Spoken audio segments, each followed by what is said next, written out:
Mass gathering for Palestine এই অনুষ্ঠানে আগামী 26শে এপ্রিল গোটা বাংলাদেশের তাওহীদ এবং রিসালাতের পতাকাবাহীরা সবার উপস্থিত থাকা ইমানের দাবি। ঠিক কিনা কথা বলেন? আগামী 26 তারিখ ঢাকা সোহরাওয়ার্দী উদ্যানে উপস্থিত হয়ে আল্লাহকে দেখাবেন। মনে করবেন চট্টগ্রাম থেকে ঢাকা যাওয়া নয়, যেন আপনি ফিলিস্তিন যাচ্ছেন। কোনো অজুহাত রাখবেন না, কোনো অজুহাত নাই। আমি আল হাসনাইন স্মৃতি সংসদকে বলবো এবং আজকের প্রোগ্রাম থেকে গোটা বাংলাদেশকে এই মেসেজ দেব। আমাদের বাংলাদেশের তরুণ যুব সমাজকে আমরা মার্চ ফর গাজা করে গোটা বিশ্বকে দেখিয়েছি যে বাংলাদেশ এটা আর বাংলাদেশ নাই, এটা এখন ফিলিস্তিন হয়ে গেছে। যতদিন ফিলিস্তিন স্বাধীন হবে না ততদিন বাংলাদেশ শুধু নয়, পুরো বিশ্ব এক একটা ফিলিস্তিন হয়ে থাকবে। ঠিক কিনা কথা বলেন? প্রতিটা ইঞ্চে ইঞ্চে ফিলিস্তিন হয়ে যাবে। সেদিনের প্রোগ্রাম গোটা বিশ্বের সমস্ত মিডিয়া ব্রডকাস্ট করেছে, কিন্তু আমাদের বাংলাদেশের 20 কোটি মানুষের বসবাস, প্রায় 16 থেকে 18 কোটি মুসলমান।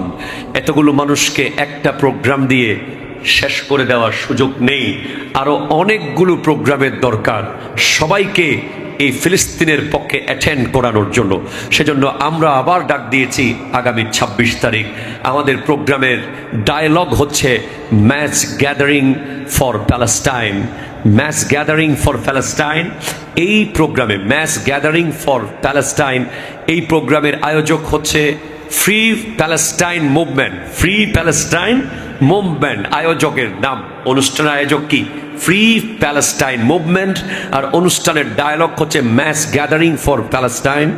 এই অনুষ্ঠানে আগামী 26শে এপ্রিল গোটা বাংলাদেশের তাওহীদ এবং রিসালাতের পতাকাবাহীরা সবার উপস্থিত থাকা ইমানের দাবি। ঠিক কিনা কথা বলেন?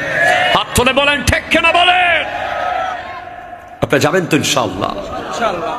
এবং এই আন্দোলন যদি সফল হয়, আমরা আমাদের আশেপাশে যেখানেই মুসলমানদের উপর নির্যাতন হচ্ছে, আমরা জানি আমাদের পাশের দেশে ওয়াকফ বিল পাশ করার মাধ্যমে মুসলমানদের মসজিদ, মাদ্রাসা, মুসলমানদের ইবাদতখানা, মাজার, খানকা দখল করার একটা প্ল্যান করেছে। ঠিক কিনা কথা বলেন? আমাদেরকে এই ব্যাপারেও কথা বলতে হবে। যদিও আমার বাড়ি বাংলাদেশ, ভারতের মুসলমান আমার ভাই। ঠিক কিনা কথা বলেন? পাকিস্তানের মুসলমান আমার ভাই, চায়নার মুসলমান আমার ভাই, ইন্দোনেশিয়ার মুসলমান আমার ভাই, আমেরিকার মুসলমান আমার ভাই, ফিলিস্তিনের মুসলমান আমার ভাই। যেখানেই মুসলমান আছে সেখানে আমার ভাই আছে। ঠিক কিনা কথা বলেন? আপনারা যাবেন তো ইনশাআল্লাহ? আরেকবার হাত তোলেন, যাবেন ইনশাআল্লাহ? আপনারা অবশ্যই যাবেন, সবাই চলে যাবেন। 12 মাস শেষ হয়ে যাওয়ার কারণেই পহেলা বৈশাখ এসেছে। ঠিক কিনা বলেন তো? আজকের দিনে দুইটা জিনিস আপনাদের কাছে আমার প্রশ্ন। পহেলা বৈশাখে বাংলাদেশের বিভিন্ন জায়গায় বিভিন্ন প্রোগ্রাম হচ্ছে, তবে আমি মনে করি যে আল হাসনাইন এই যে আজকের স্মৃতি সংসদ পহেলা বৈশাখের দিন এমন একটা প্রোগ্রাম করেছে, যেই প্রোগ্রামটা আসলেই আজকের জন্য প্রযোজ্য। ঠিক কিনা কথা জোরে বলেন? পহেলা বৈশাখ, 31st নাইট, পহেলা মুহররম, 3 ডাইমেনশনে 3টা বছর শেষ হয়। বাংলা বছর শেষ হয় পহেলা বৈশাখ আসার মাধ্যমে, ইংরেজি বছর শেষ হয় 31st নাইটের মাধ্যমে, আরবি বছর শেষ হয় পহেলা মুহররম আসার মাধ্যমে। এই 3 দিন কি করবে বান্দা? What is the duty of human being? একজন মানুষ আসলে করবে কি? সে কি নাচবে? সে কি গাইবে? সে কি মজা করবে? সে কি রং তামাশা করবে? সে কি মূর্তি নিয়ে মিছিল করবে? না, আজকের দিন হলো তওবা করার দিন। ঠিক কিনা কথা জোরে বলেন? আজকের দিন হলো অনুতপ্ত হওয়ার দিন, আজকের দিন হলো শুকরিয়া করার দিন। আমি তিনটা শব্দ বলেছি, তওবা, অনুতপ্ততা, শুকরিয়া। তওবা আর অনুতপ্ত কাছাকাছি। তওবা মানে আল্লাহ, গত 1 বছরে যা ভুল করেছি আর করব না। ঠিক কিনা কথা বলে? অনুতপ্ত হওয়া মানে আমি কিভাবে শেষ করলাম একটা বছর যখন জীবন থেকে চলে যায়, লক্ষ লক্ষ সেকেন্ড চলে যায়। একটা বছর যখন যায় 3,15,00,000 সেকেন্ড, 3,15,00,000 সেকেন্ড জীবন থেকে চলে যায়।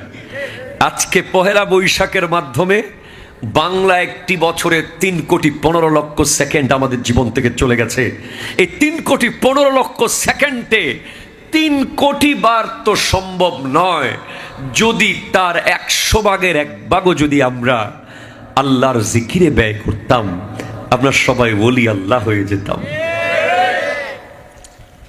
এই অনুতপ্ততা, 1 বছরে 50টার উপরে জুমা, 1 বছরে 8,500-এর কাছাকাছি নামাজ ওয়াক্ত। আপনার হিসেবে কয়টা যুগ হয়েছে? আপনার লাগে যে কি যুগ হয়েছে? আজ বড় আফসোসের বিষয়, আমার প্রিয় শায়েক ভাইয়েরা টুপি পরে, পাঞ্জাবি পরে, জুব্বা পরে, মাদ্রাসার ছাত্র ভাইয়েরা পহেলা বৈশাখের মিছিল করছে। আমাদের বাংলাদেশের যারা শ্রেষ্ঠ স্কলার বলে তরুণরা পছন্দ করে, তাদের কোনো স্টেটমেন্ট দেখলাম না। আমার প্রশ্ন ছিল, পহেলা বৈশাখের এই মিছিল কি নবীর যুগে ছিল কি না, সাহাবার যুগে ছিল কি না, তাবেঈনদের যুগে ছিল কি না? যদি থাকে, সেখানে বিভিন্ন পশু পাখির আকৃতি নিয়ে মিছিল করা নবী, সাহাবা, তাবেঈন, কোরআন সুন্নাহ মতে ছিল কি না, জায়েজ কি না? যদি জায়েজ হয়, তাহলে আমার নবীর আগমনে দরুদ শরীফ পড়ে পড়ে জুলুস করা কেন বেদাত হবে? ঠিক কিনা বলেন তো? এখন কি ফতোয়া আমাদের দিতে হবে না আপনারা দিতে পারবেন? হুজুর লাগবে?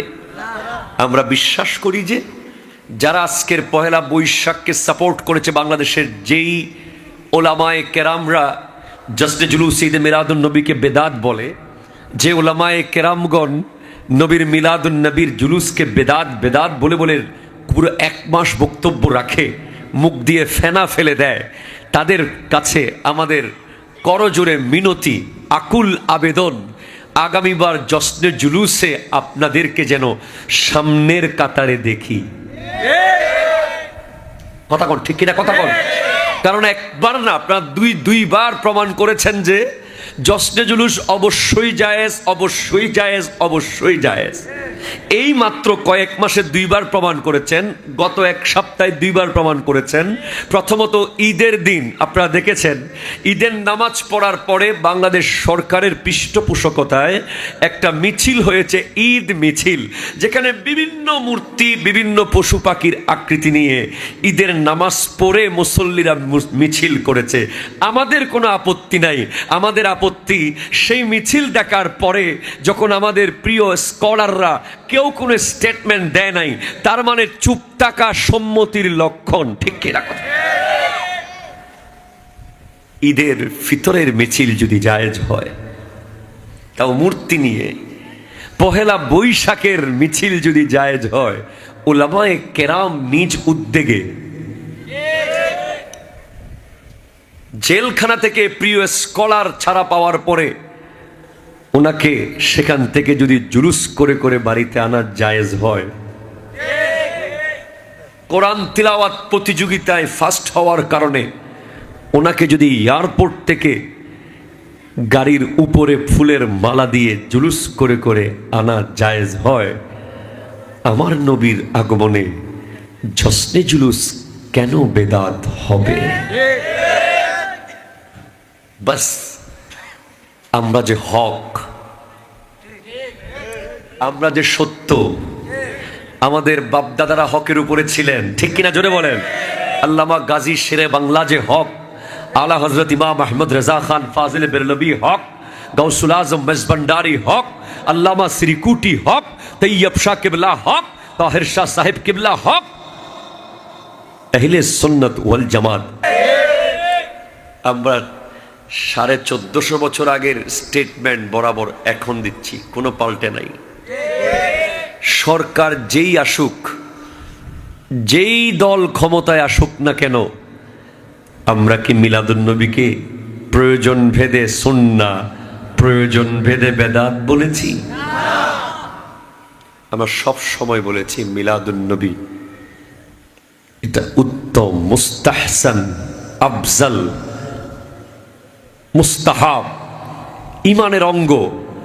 কেউ যদি অস্বীকার করে তখন পালন করা ফরজ। আল্লাহ বুঝার তৌফিক দান করে, আমিন জোরে বলেন। দরুদ শরীফ পড়ুন। আল্লাহুম্মা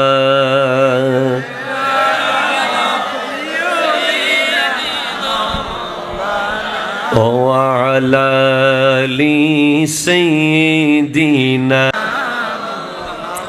সুবহানাল্লাহ ওয়াল হামদুলিল্লাহ লা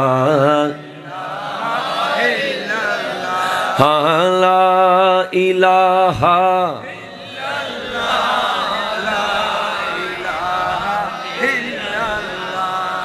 জোরে বলেন সুবহানাল্লাহ, জোরে বলেন। কোরআন বলছে ওয়ালা তাকুলু লিমান ইউকতালু ফি সাবিলিল্লাহি আমওয়াত, যারা আল্লাহর রাস্তায় শহীদ হয় তাদেরকে তোমরা মৃত বলিও না, বাল আহইয়া, তারা জিন্দা। ওয়ালাকিন লা তাশউরুন, তোমরা বুঝতে পারছো না, আসলে কিন্তু তারা জিন্দা। যারা শহীদ হয় তারা হুট করে ছাদ থেকে লাফ দিয়ে পড়ে গেছে এমন না, তারা হুট করে গলায় ফাঁসি খেয়ে মরে গেছে এমন না, তারা হুট করে তলোয়ারের জবে করে দিয়েছে 1 সেকেন্ডে এমন না।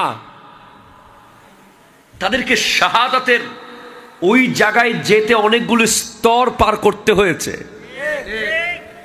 যেমন ওয়ালা নাবলুওয়ান্নাকুম বিশাইয়্যিম মিনাল খাউফ, আল্লাহ বলছেন আল্লাহ তোমাদেরকে পরীক্ষা করবে ভয় দিয়ে, ওয়াল জু, ক্ষুধা দিয়ে, ওয়া নাকসিম মিনাল আমওয়াল, সম্পদের ক্ষতি করার মাধ্যমে, ওয়াল আনফুস, সন্তান কেড়ে নেওয়ার মাধ্যমে, ওয়াস সামারাত, ক্ষেত খামার ধ্বংস করে দেওয়ার মাধ্যমে, ওয়াবাশশিরিস সাবিরিন, এর পরেও যে মজবুত করে দাঁড়িয়ে থাকতে পারবে তার জন্য রয়েছে সুসংবাদ। আপনি এই আয়াতের সাথে প্লিজ জাস্ট আপনি মিলান ফিলিস্তিনকে। বিশাইয়্যিম মিনাল খাউফ, ভয় ভয় ভয়। আমি আর আপনি দরজা খুলে ঘুমাই, জানালা খুলে ঘুমাই, আমরা ঘুমানোর সময় আমাদের বাসার ছাদে মিসাইল পড়বে, গ্রেনেড পড়বে, রকেট লঞ্চার পড়বে, এই ভয় আমাদের কোনোদিন পেতে হয় নাই, আমাদের বাবারও পেতে হয় নাই, আমাদের দাদারও পেতে হয় নাই, ঠিক কিনা কথা বলেন? আর ফিলিস্তিনের প্রত্যেকটা মানুষ প্রতিদিন রাতে যখন ঘুমায় তারা নিশ্চিত হয়ে ঘুমায় যে কাল আর উঠতে পারবো না। কালিমা পড়ে ঘুমায়, তওবা করে ঘুমায়, সব কিছুর হিসেব দিয়ে ঘুমায়। 95% ক্ষেত্রে দেখা গেছে সকালে ঘুম থেকে আর উঠতে পারে নাই। প্লিজ, ওয়াল জু, ক্ষুধা। আপনি বিয়ে বাড়িতে কত গোশতের টুকরা ফেলে দিয়েছেন। আপনি মেজবানের টেবিলে কত খাবার ফেলে দিয়েছেন। আপনি সেহরি আর ইফতারের কত আয়োজনে নিয়েছেন, এতগুলো খেয়েছেন, এতগুলো। আর ফিলিস্তিনের বাচ্চা বলছে আমি মরে যেতে চাই আল্লাহ, আল্লাহ তুমি আমাকে নিয়ে যাও, কারণ শুনেছি জান্নাতে নাকি অনেক খাবার আছে।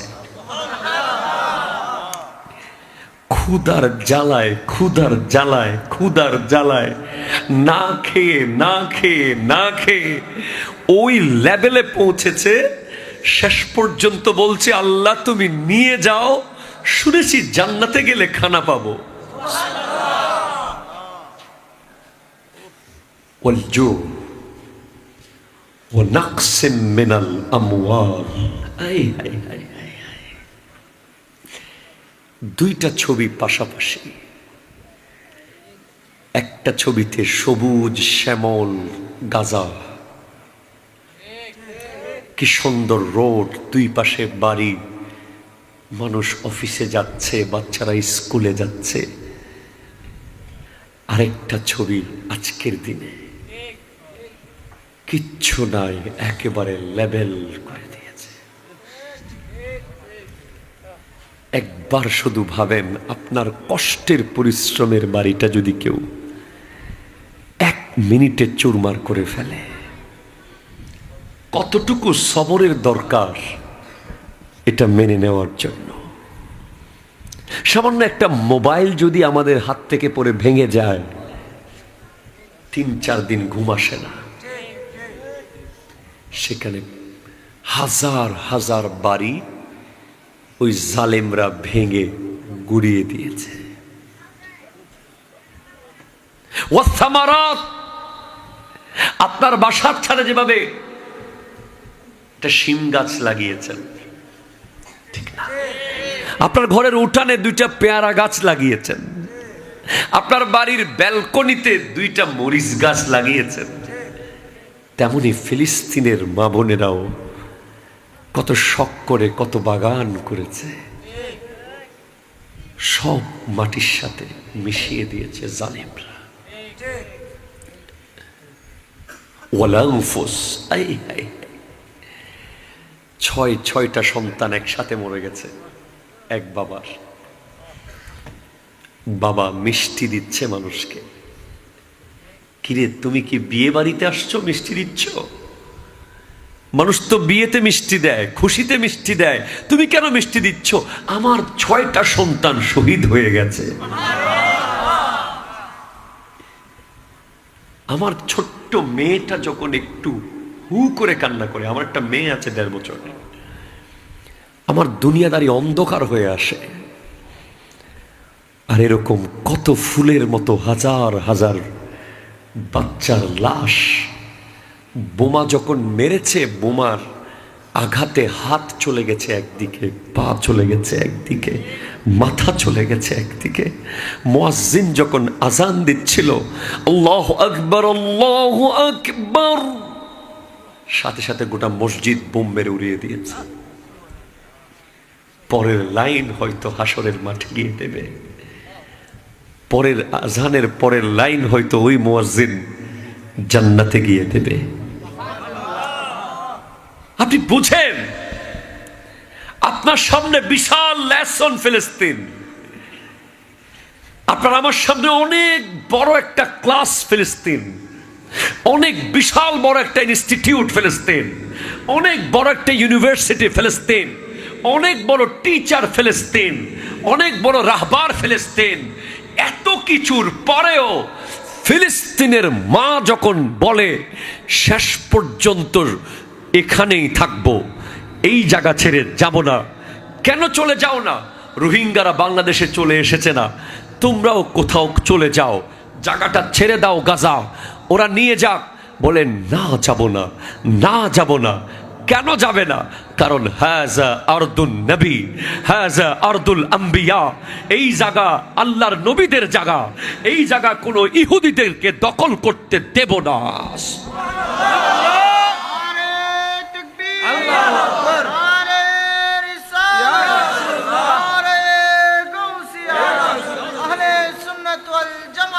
জিন্দাবাদ জিন্দাবাদ।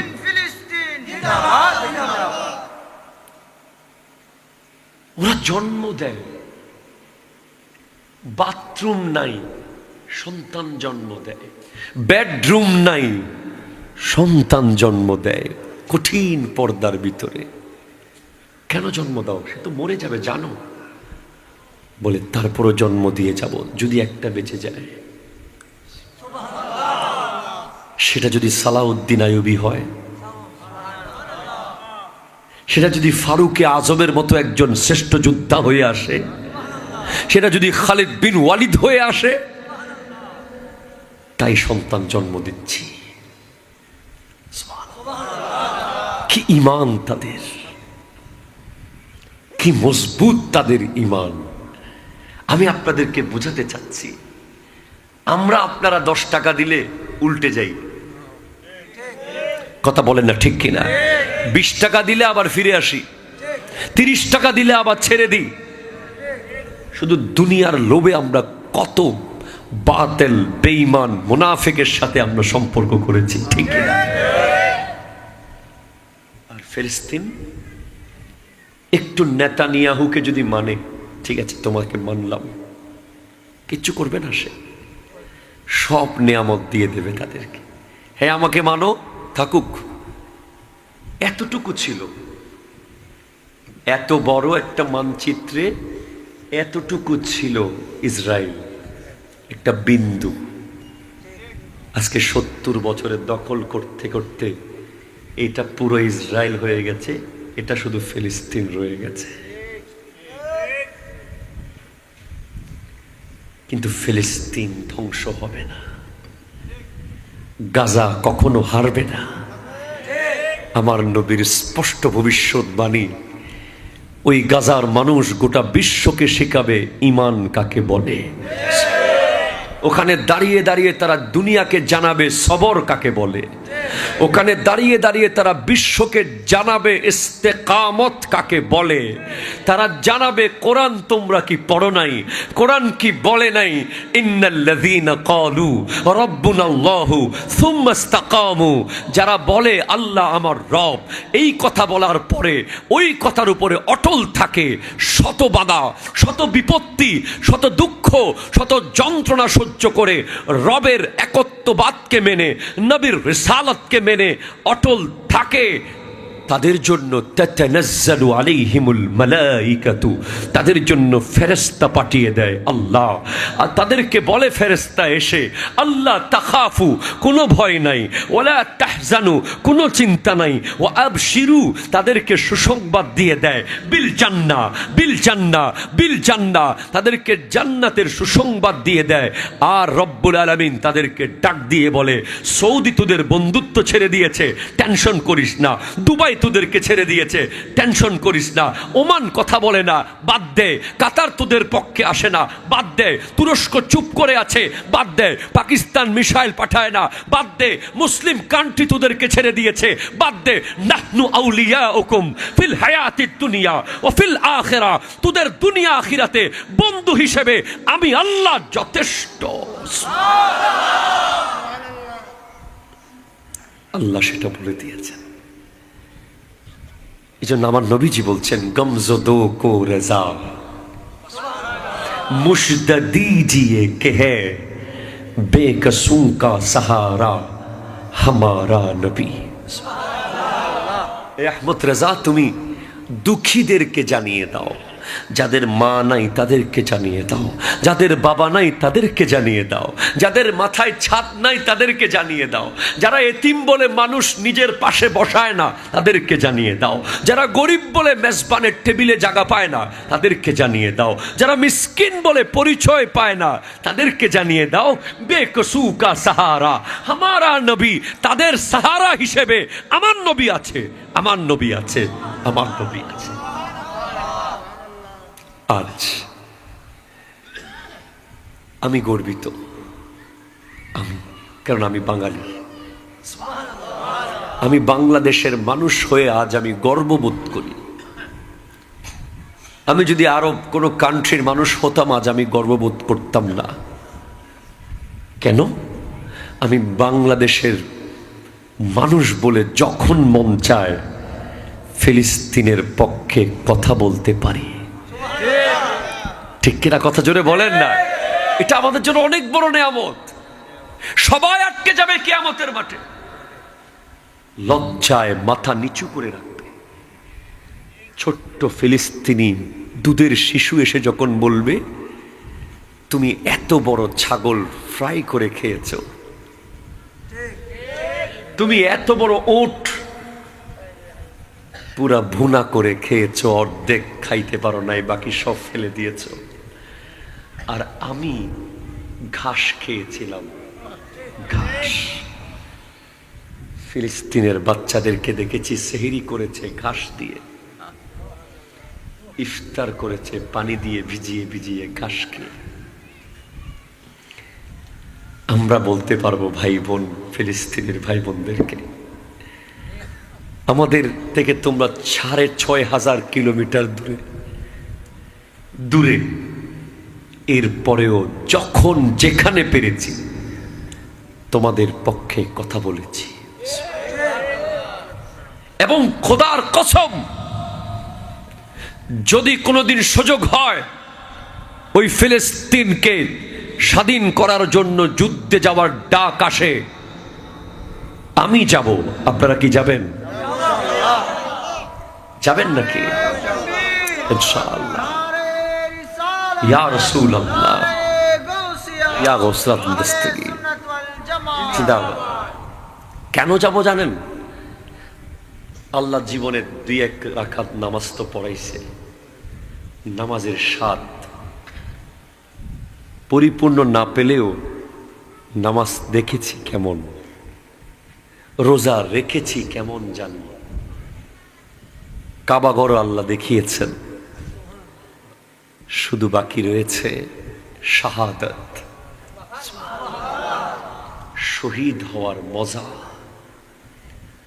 যখন জান্নাত কায়েম হয়ে যাবে, হিসেব কিতাব শেষ হয়ে যাবে, জান্নাতীরা জান্নাতে যাবে, জাহান্নামীরা জাহান্নামে যাবে, তখন ফেরেশতারা জান্নাতীদের কাছে গিয়ে বলবে, এ জান্নাতীরা, কেউ আছো আবার পৃথিবীতে যাবে? কেউ আছো? তখন সবাই বলবেন, না, আর যাবো না। আমার বন্ধু সেখানে আমার সাথে প্রতারণা করেছে, আমার পার্টনার আমার মাল খেয়ে ফেলেছে, আমার এলাকার মানুষ আমাকে এলাকা ছাড়া করেছে, আমার ভাই আমার জমি নিয়ে ফেলেছে। ওই বিশ্রী কঠিন জুলুমের দুনিয়ায় আর যাবো না, আর যাবো না, আর যাবো না। কিন্তু একজন বলবে, একদল বলবে, আবার যাব। তোমরা কারা? আবার যেতে চাও দুনিয়াতে? তোমরা কারা? তারা বলবে, আমরা ওরা যারা বদরের মাঠে শহীদ হয়েছিলাম, যারা উহুদের মাঠে শহীদ হয়েছিলাম, যারা কারবালার মাঠে শহীদ হয়েছিলাম। জান্নাতে সব নেয়ামত আছে, কিন্তু শাহাদাত বরণ করার সময় আল্লাহর যে দিদার পেয়েছিলাম, সেই মজা জান্নাতে নাই, জান্নাতে নাই। শাহাদাতের মজা, এটা এমন মজা, আল্লাহু আকবার। সেজন্যই তো হযরতে খানজালা নিজের বিবিকে বাসর ঘরে রেখে চলে গেছে যুদ্ধে। সেজন্যই তো এই সফরে দেখেছি সৈয়দুশ শুহাদা হযরতে আমির হামজা রাদিয়াল্লাহু তাআলা উহুদ যুদ্ধে যিনি শাহাদাত বরণ করেছেন। এই মাত্র 10 থেকে 12 দিন আগে ওনার মাজার জিয়ারত করে এসেছি আমি। ঈদের 3-4 দিন আগে রাতের গভীরে গিয়েছি উহুদের মাঠে। এমন খুশবু আসতেছিল। সৌদি আরবের রিয়াদের অনেক বড় বড় শপিং মলে আমি আতরের খোঁজ করেছি, ওই খুশবু কোনো আতরের দোকান দিতে পারে না। মক্কার অলিতে গলিতে, মদিনার গলিতে গলিতে ওই খুশবু খুঁজেছি, ওই খুশবু কোনো ব্র্যান্ড দিতে পারে না। ওটা হলো মেশক, অম্বরের খুশবু, যেটা রওজায়ে আমিরে হামজা থেকে আসতেছিল।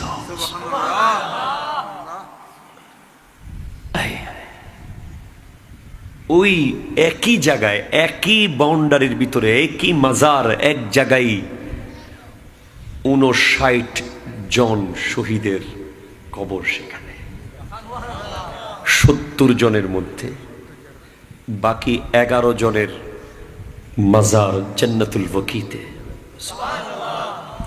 ওখানেই হযরতে খানজালা রাদিয়াল্লাহু তাআলা বিবি প্রথম দিন, আপনি চিন্তা করতে পারেন, একটা বিয়ে ঠিক হওয়া, সবকিছু আয়োজন হওয়া, বিশাল আত্মীয় স্বজন পাড়া প্রতিবেশী একমত হওয়া, সবকিছু হওয়ার পরে প্রথম যেদিন স্বামী আর স্ত্রী হালাল বিবি হালাল স্বামীর সাথে দেখা করবে কালিমার মাধ্যমে, এটার মতো সুন্দর নিয়ামত আর নাই পৃথিবীতে। এটার চেয়ে দামি আর কোন নিয়ামত আছে যেটা বাসরঘর থেকে বিবিকে বের করতে পারে, স্বামীকে বিবিকে রেখে বের হয়ে যেতে পারে?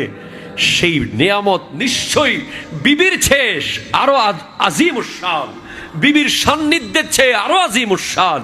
সেটা হলো শাহাদতের নিয়ামত, শাহাদতের নিয়ামত। এজন্য হযরতে খানজালা বের হয়ে গিয়েছিলেন। যুদ্ধ শেষ হওয়ার পরে বিবি এসে খোঁজে, ইয়া রাসূলুল্লাহ, খানজালা কই? তার তো গোসল করতে হবে। উনি গোসল না করে এসেছেন। শহীদের তো গোসল লাগে না রে, নবীরা ঘুমাইলে উজু ভাঙে না, শহীদরা ইন্তেকাল করলে গোসল ভাঙে না। কিন্তু হযরতে খানজালা বিবির সাথে মিলিত হয়ে এসেছেন,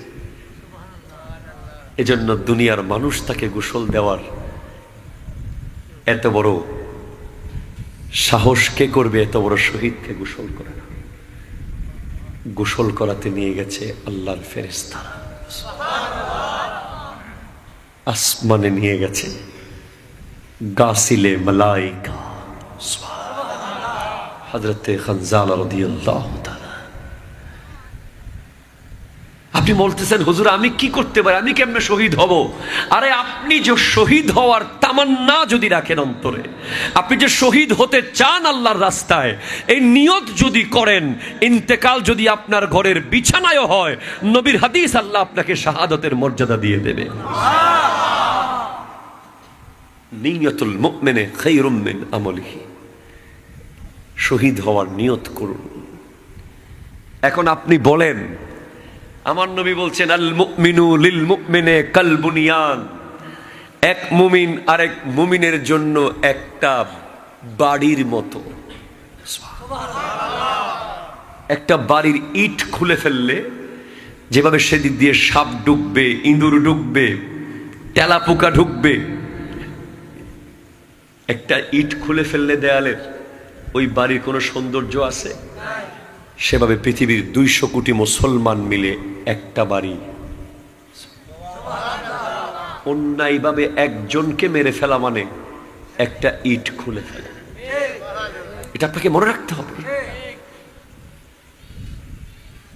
আমার আল্লাহ বলছেন, ইন্নামাল মুমিনুনা ইখওয়াতুন, সমস্ত মুমিনরা ভাই ভাই।